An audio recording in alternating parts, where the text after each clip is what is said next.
United Nations Secretary General António Guterres has denounced Israel for the heartbreaking deaths of Palestinian civilians in Gaza and called it unacceptable to resist statehood for the Palestinian people. Now, he was speaking during the opening of a summit of the G77 China in the Ugandan capital of Kampala. For more, let's cross live to SABC News correspondent Leon Ssenyange for the latest. Leon, I believe you're back. Perhaps you could just talk to the significance of the summit and also how it aims to enhance the cooperation amongst its 134 member states. What were some of the sentiments also from the UN Secretary General?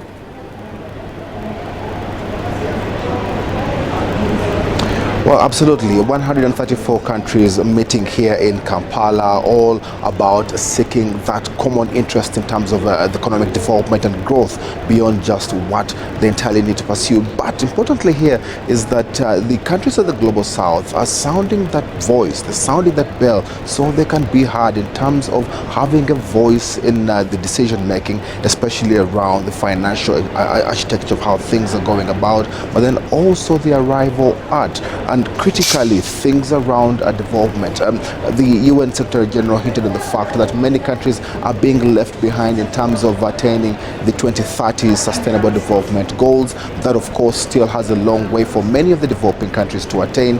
Digital technology still remains one of those long pathways that the developing countries have to achieve over time. But then also the eradication of poverty and hunger within some of the developing countries. So critical to these issues are the things that affect the developing countries that are here meeting and trying to find solutions to those kind of problems.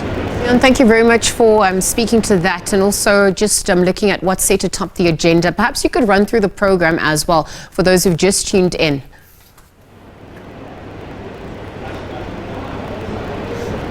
Well, yes, in the morning was the official opening of the third South Summit here in Kampala. President Yoweri Museveni and Uganda, of course, taking on the chairmanship, which is on a rotational basis.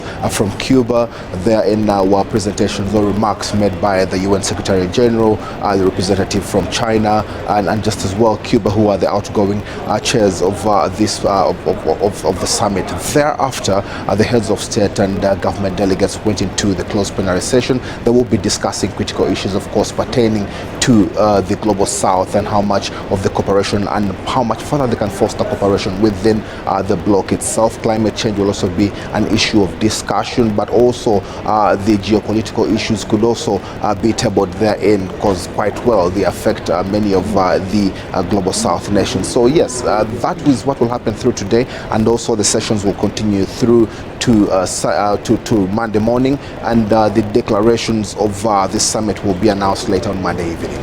Leon, speaking about critical issues and capacity, Uganda is obviously taking chairmanship of the non-aligned movement and is also set to assume the same for the G77 summit. And some are questioning how Uganda plans to steer the demand of the East Bloc. What comes to the fore as we speak, and how has that also been reassuring from your end?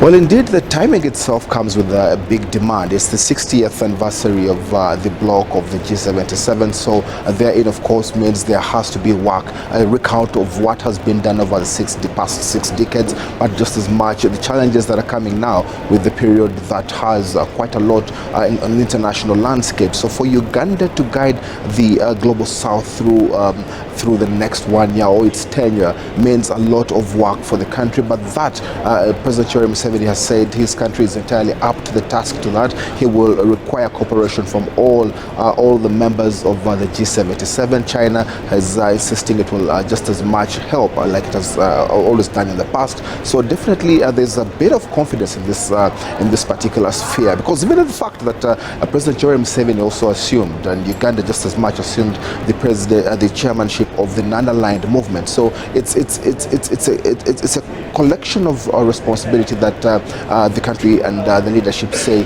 they will entirely be up to.